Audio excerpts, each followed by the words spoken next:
I gave my parents a $425,000 oceanfront home for their 50th anniversary.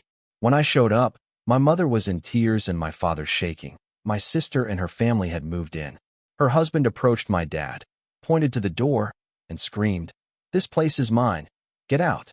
My sister was laughing, until I stepped inside, and the room went silent.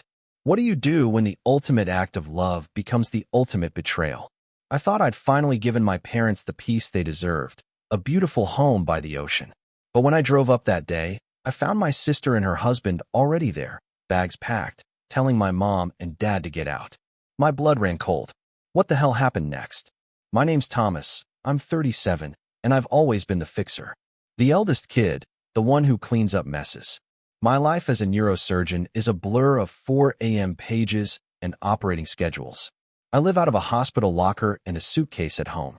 I save every penny, because I grew up watching my mom cry over late rent, feeling the sharp taste of fear, learning the shape of emergencies. I learned to be useful. I was that 10-year-old kid telling grown-ups, "It'll be fine," even when everything was clearly not.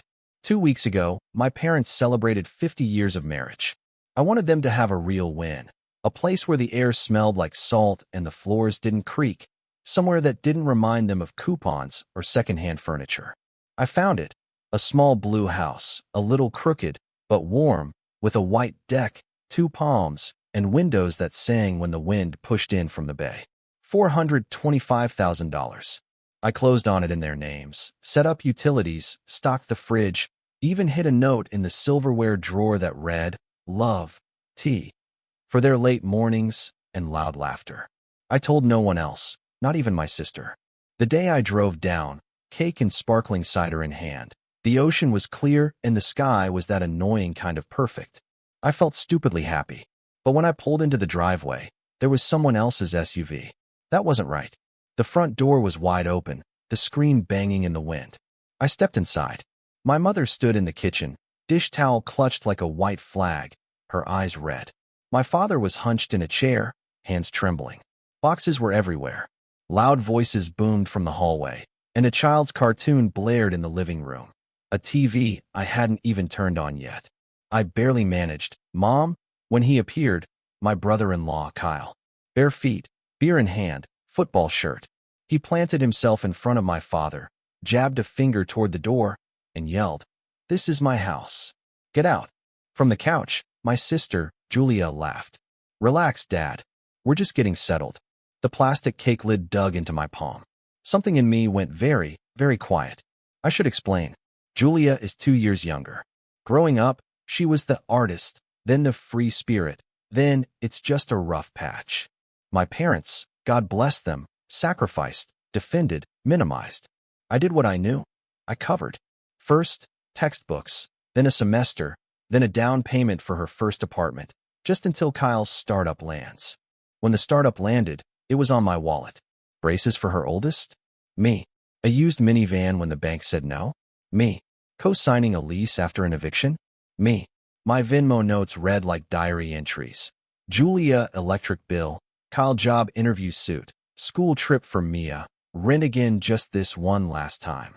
Every transfer felt like control, like I could sand down our family's big, ugly edges. I was wrong. My parents helped too, in smaller, more bleeding ways. Mom packed groceries into Julia's trunk and called it cleaning out the pantry. Dad let Kyle use his tools for repairs that cost more to fix. The chorus never changed. You know your sister. Not everyone's like you, Thomas. You were born old. In residency, I slept on call room mattresses and sent money on broken Wi-Fi at 2 a.m. because the landlord is threatening to change the locks in the morning. Somewhere along the line, I became a card you swiped without thinking about the balance. When I found the seaside place, I planned it like a surgery. I put the deed in a trust with my parents as lifetime beneficiaries. I prepaid the taxes 20 years out on a dedicated account. I prepaid the HOA. I replaced the locks, then looked at the keys in my hand and felt like I was holding a life raft. I told Mom and Dad 1 week before their anniversary so they could cry in private, not drown in attention. We drove down together. Dad touched the banister like it was a cherished violin. Mom opened each cabinet and exhaled. We sat on the deck, listening to gulls. It's yours, I told them. Dad tried to speak, but his voice broke. Mom said, it smells like lemon and open windows. I stayed overnight on a blow-up mattress to test the plumbing. Everything worked. The next morning, I returned to the city to do a decompression on a little boy with a plum-sized tumor. The house stayed with them. Here's where the system did what systems do. Julia called Mom. Day 2. Are you at a beach? Whose house? Mom, a terrible liar, stammered. Oh, we're visiting a friend. By dinner, Julia had triangulated the address from a blurry sunset photo in Dad's Facebook post. View from our porch. She arrived with Kyle, 2 kids, a dog, and the kind of entitlement you can smell from the driveway. Mom told me later, her voice small on the phone. They just wanted to see it. Then they're staying for the weekend. Is that okay? I said, it isn't a rental. She said, we'll talk when you come down. By Saturday morning, my father was texting some confusion about the house. Julia keeps saying, family home. Can you come? Then nothing. Then a call I didn't pick up because I was scrubbed in. Then a selfie from Julia in my parents' kitchen, captioned, home sweet home. Hashtag manifesting. Comments rolled in from her friends. So deserved. Beach era. One from Kyle. Finally, a place where the kids can be kids. My palm started to itch where the scalpel handle rests for hours. I sent Dad a text on my way after surgery. Don't sign anything. Don't agree to anything. Love you. I drove straight from discharge, rehearsing soothing words. Asterisk, we will reset this. We will breathe. We will set rules. Asterisk, I walked into the open door instead. Kyle's voice was already up here. You two are old. Stairs are dangerous. You'll fall. This is a family house. We're family. We'll manage it. Mom tried. It's Thomas's gift and Kyle cut her off. He gave it to you. You're giving it to us. Same difference. Julia didn't even stand. She just smirked. Don't be dramatic, Mom. We'll handle the bookings. Bookings? Kyle waved toward the view. Prime waterfront, peak season. I listed it this morning. Easy money. You two can have the downstairs during off-season. I looked at my father's hands. They were trembling, like they do when he's furious and trying not to be. This is the same man who once worked 3 jobs and still found a way to show up at my high school orchestra concert in a greasy uniform. He was now being told to move aside. In a house he had just learned was his. I was raised on be useful, not be loud. But the last text from Dad wasn't a request I could file under later. I set the cake on the counter. It looked ridiculous, sitting there amidst fast food bags and makeup kits. My voice, when it came out, was steady. Who told you this is your house? Kyle rolled his eyes like I was slow. Family money, family house. Don't be weird. Julia added, sing-song, we're not asking Tommy. We're updating. Mom's face crumpled. Thomas, can you just explain? Kyle pointed at my father again. He can explain from the porch. Julia laughed. Babe, stop. Dad knows we love him. My father's jaw worked. No sound. Something in me clicked into place, like a bayonet. Everyone to the living room, I said. Not loud, just surgical loud. The kids paused their cartoon. The dog stopped shredding a throw pillow. Kyle snorted, but followed, because people like him always believe the room belongs to them. I stood by the mantel, under a framed photo of my parents cutting a supermarket cake 40 years ago. I could feel my pulse in my thumbs. I pulled a folder from my bag and laid out 5 documents on the coffee table. Deed, I said, tapping the first page. Recorded last week. The property is owned by the S&R Life Trust. Lifetime beneficiaries, Sam and Ruth, my parents, with exclusive right of occupancy. Kyle squinted like the words were doing something to him in English. In English, I said, you don't get a key, Kyle. He laughed. Bro, try and stop me. I tapped the second page. Trust instrument. Successor trustee. It gives me the duty to maintain the property for my parents' comfort. It also gives me the obligation to remove anyone who interferes with that. Julia's tone slid sugary. Thomas, you can't be serious. We're helping. I slid the third, a color screenshot. The Airbnb listing you just posted, using photos you took without permission. The description, entire home. The house rules, no owner on site. The availability calendar, booked out every weekend through August. The payout, bank account ends in digits that match yours, Kyle. I blurred them for the kids. Kyle shifted. So what? Your parents could use the cash, man. I put down the fourth, A printed group chat thread from last night that Julia didn't know Dad had forwarded to me. Her message is in gray. We'll get him on board. He always caves if Mom cries. I'll guilt him about med school loans. So excited to finally have a beach base. Julia reached for it. I covered it with my hand. I placed the fifth, a laminated copy of the HOA rules. I ran my finger down to the clause. No short-term rentals. Here's what's going to happen, I said. You're going to pack your things today. You're going to delete the listing. You're going to text every person who booked and tell them the home is unavailable and issue refunds. You're going to apologize to Mom and Dad for frightening them in their own kitchen. And you're going to leave this house key on the table. Julia blinked like she'd misheard. Then she laughed, trilling and high. Or what, Tommy? Or, I said, I will perform my duty as trustee. Kyle took a step toward me. Duty this, he said, actually puffing his chest like we were 12. Mom whispered, Kyle, please. I don't like yelling, I said. I like precision. So, I kept it surgical. I set my phone on the table, screen up. On it, a drafted email to the HOA board with attachments. A second email to their council. A third to the county recorder with the Airbnb link and a request to flag the parcel for illegal use. A text thread opened with a locksmith named Victor, who was parked 2 houses down because I called him from the highway when Dad sent that first some confusion. Kyle saw it and shuffled his weight. You wouldn't. I would, I said, and I already did. Julia reached for Mom. Mom, tell him. Tell him this is family. Mom didn't look at her. She looked at me. Thomas, she said, voice trembling. Do what you need to do. Kyle's face changed. He pointed to the door again.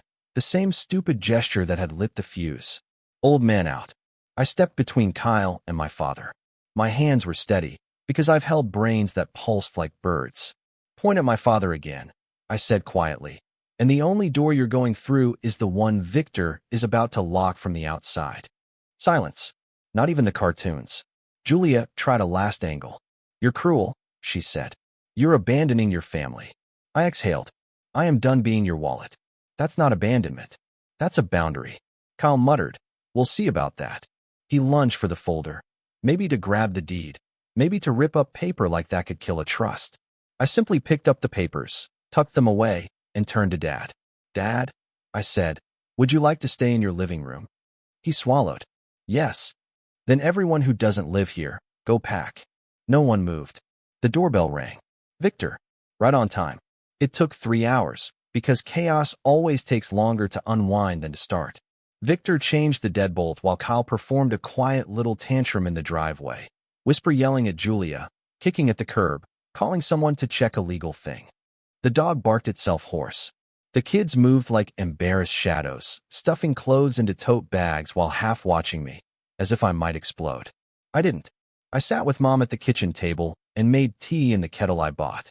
She kept dabbing her eyes with a napkin. I didn't want to tell you, she said. I thought we could smooth it. They came in so fast. They said it would be easier for us this way. No stairs for your father, less to clean. They said they'd take over the hard parts.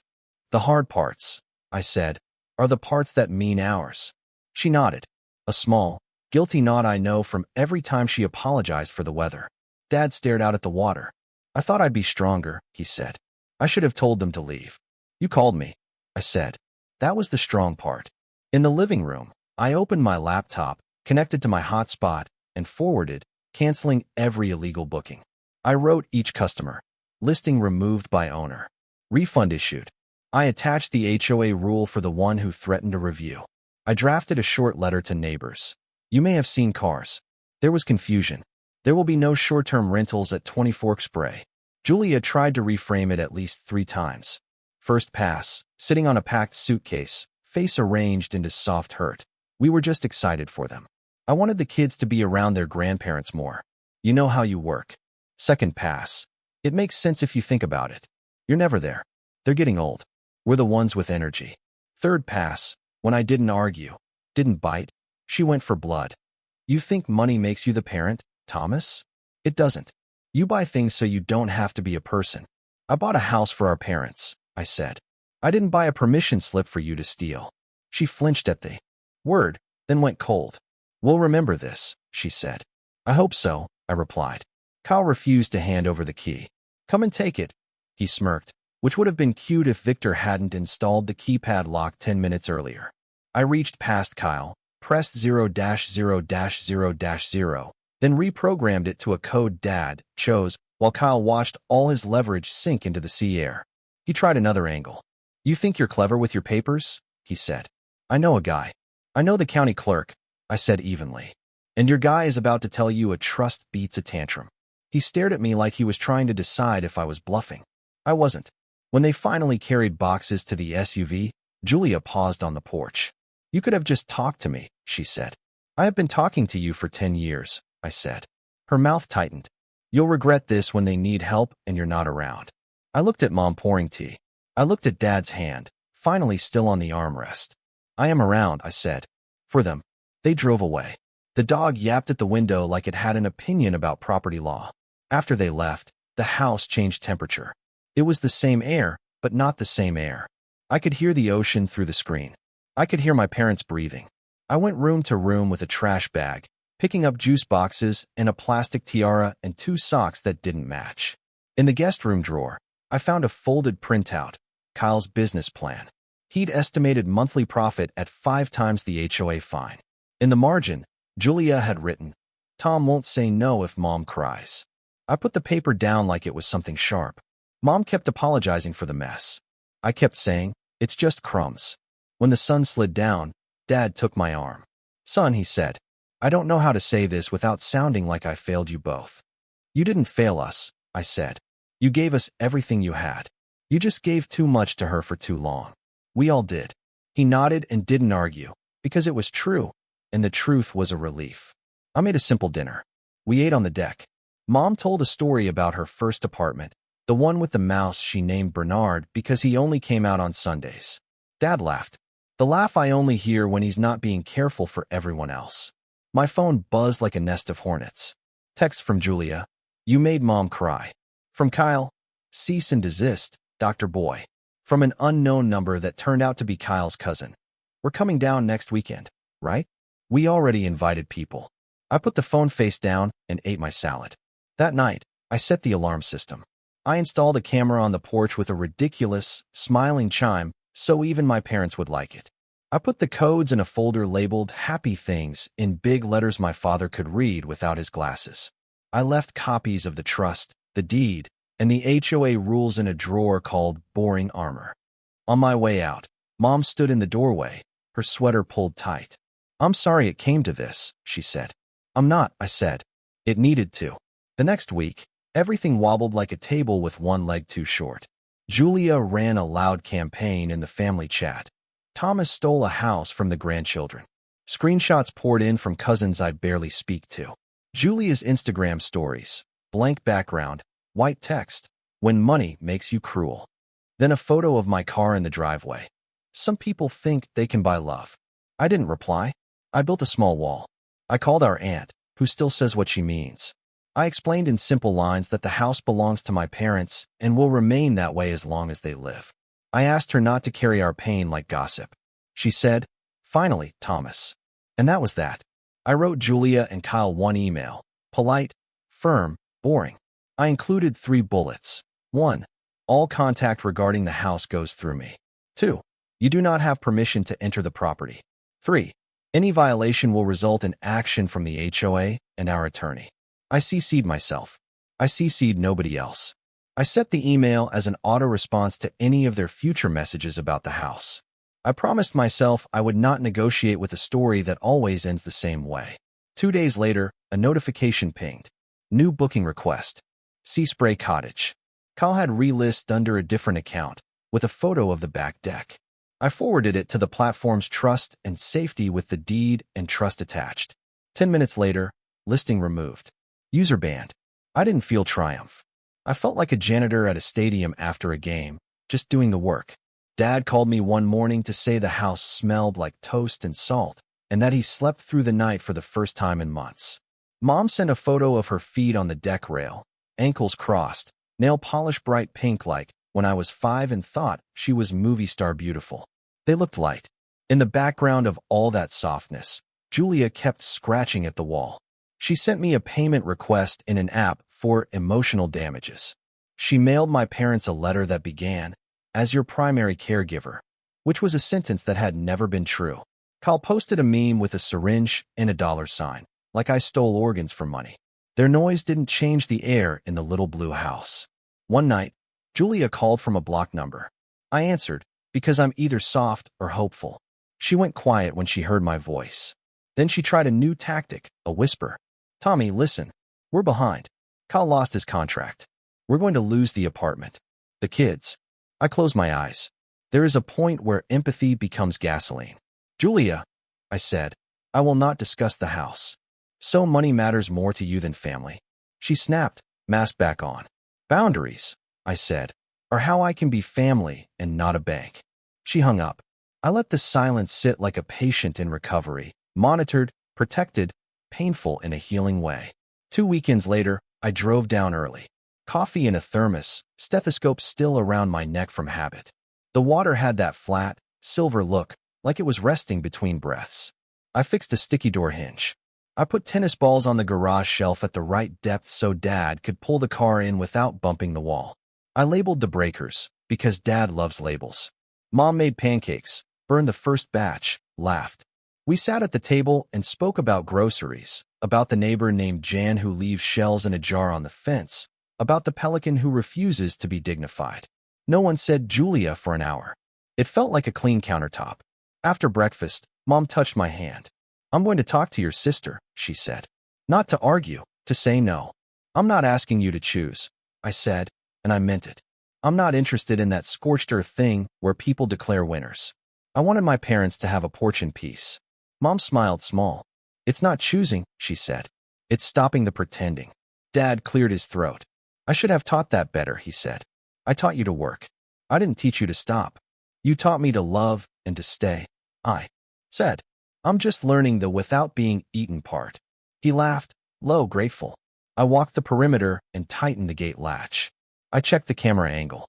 I printed a little sign for the entry table. "Welcome home, Sam and Ruth."